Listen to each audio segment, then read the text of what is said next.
হঠাৎ করে পেঁয়াজের বাজার দর বৃদ্ধি রাতারাতি। এই যে দামটা বেড়ে গেল, এর জন্য দায়ী কে? সরকার সিদ্ধান্ত নিয়ে ফেলছে বিদেশ থেকে পেঁয়াজ আমদানি করার জন্য।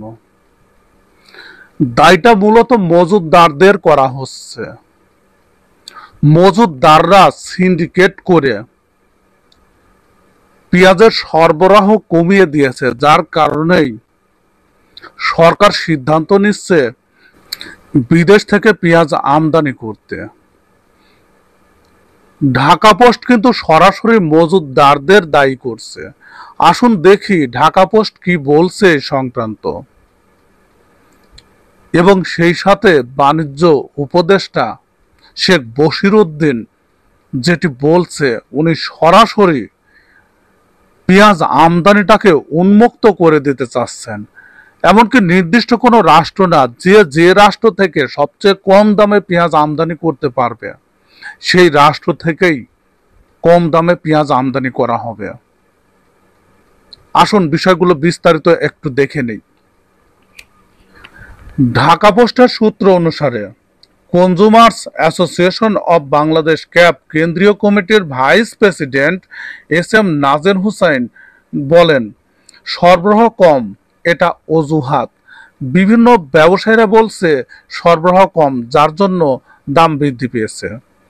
কিন্তু ক্যাব যেটি বলছে যে সরবরাহ কম, এটা জাস্ট অজুহাত।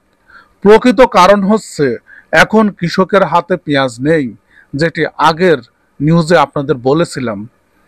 যে সরকারের পক্ষ থেকে এই তথ্যটি সংগ্রহ করেছে পেয়েছে, যার কারণে ব্যবসায়ীরা যতই কৃষক কৃষক বলে চিৎকার করুক, সেটি কিন্তু সরকারের কানে যাবে না। এখানে বলা হচ্ছে সব ব্যাপারেই আড়তদারের হাতে চলে গেছে পেঁয়াজ, কৃষকের হাতে নেই। অর্থাৎ বাজারের নিয়ন্ত্রণ তাদের হাতে এখন। অসাধু ব্যবসায়ীরা কৃত্রিম সংকটের সৃষ্টি করেছে এবং ইচ্ছামতো দাম বাড়াচ্ছে। পাশাপাশি প্রশাসনও বাজার তদারকি করছে না, সঠিকভাবে তদারকি হচ্ছে না বলে জানাচ্ছেন ক্যাবের কেন্দ্রীয় কমিটির ভাইস প্রেসিডেন্ট এস.এম. নাজের হুসাইন। এখন এই অবস্থার প্রেক্ষিতে বাণিজ্য উপদেষ্টা শেখ বশিরউদ্দিন কি বলছেন, আসুন একটু বিস্তারিত দেখে নেই। আমার বার্তায় যেটি বলছে, বেশ কয়েকটি নিউজ পেপারে নিউজটি এসেছে, দাম নিয়ন্ত্রণে শিগগিরই পেঁয়াজ আমদানি করা হবে। বাণিজ্য উপদেষ্টা স্থানীয় বাজারে সরবরাহ বাড়াতে পেঁয়াজ আমদানির অনুমতি দেওয়া হবে বলে জানিয়েছেন বাণিজ্য উপদেষ্টা শেখ বশিরউদ্দিন। তিনি বলেছেন, চাহিদা ও যোগানের ভিত্তিতে এবার পেঁয়াজ আমদানি করা হবে। শুধু ভারত থেকে নয়, ব্যবসায়ীরা যেখান থেকে আমদানি করতে চাইবে সেখান থেকেই অনুমতি দেওয়া হবে। মঙ্গলবার 2025-26 অর্থবছরের রপ্তানি লক্ষ্যমাত্রা নির্ধারণ সংক্রান্ত সভায় তিনি একথা বলেন। উপদেষ্টা বলেন, আমাদের মূল উদ্দেশ্য পেঁয়াজের দাম কমানো, সরবরাহ বৃদ্ধি করা। এজন্য যেখান থেকে দাম কম পাওয়া যাবে সেখান থেকেই পেঁয়াজ আমদানি করা হবে। হঠাৎ করে হু করে যে দামটা বৃদ্ধি পেল, এই বৃদ্ধি পাওয়ার মূল কারণ সেটি তারা বলছে যে পেঁয়াজের ঘাটতি নয়, মূলত অসাধু ব্যবসায়ীরা সুযোগ বুঝে সরবরাহ কমিয়ে দিয়েছেন। ব্যবসায়ীরা যদি এই সরবরাহের ধারাবাহিকতা অব্যাহত রাখত, তাহলে সরকার এ ধরনের হার্ড লাইনে যেত না।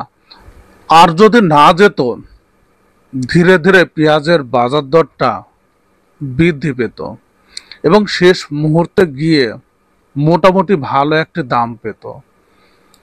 মূলত সিন্ডিকেটি ব্যবসায়ীদের কারণেই সরকার পেঁয়াজ আমদানি করতে বাধ্য হচ্ছে, যার প্রভাবটা পড়ছে পুরা পেঁয়াজ ব্যবসায়ীদের উপর। বিভিন্ন আড়তদার এবং ব্যবসায়ীরা বড় বড় মোকামগুলোতে তারা পেঁয়াজ আমদানির পক্ষে, তারা পেঁয়াজ আমদানি করার জন্য সরকারকে উৎসাহিত করছে। একমাত্র মজুতদাররা তারা পেঁয়াজ সরবরাহ করছে না এবং বড় বড় মোকাম বা আড়তদার তারা তাদের চাহিদা মতো পেঁয়াজ পাচ্ছেন না, যার কারণে মজুতদারদের কাছ থেকে না, তারা সরাসরি বিদেশ থেকে পেঁয়াজ আমদানি করে সেই পেঁয়াজগুলো বিক্রি করবে। মাঝখানে ধরা খেয়ে যাবে মজুতদার যারা আছে তারা সব সময় এই যে আমদানি করার মতো ইম্পর্টেন্ট একটি খবর এটি দাবিয়ে রাখতে চায়, চাপিয়ে রাখতে চায়, কিন্তু সত্য বিষয়গুলো কখনো চাপা থাকে না, সেটি প্রকাশিত হয়। সঙ্গে থাকুন, সাবস্ক্রাইব করুন মকবুল হোসেন ইউটিউব চ্যানেল এবং ফেসবুক প্রোফাইল, তাহলে নিয়মিত আপডেটগুলো পেয়ে যাবেন। ভিডিওটি দেখার জন্য আপনাদের সবাইকে ধন্যবাদ।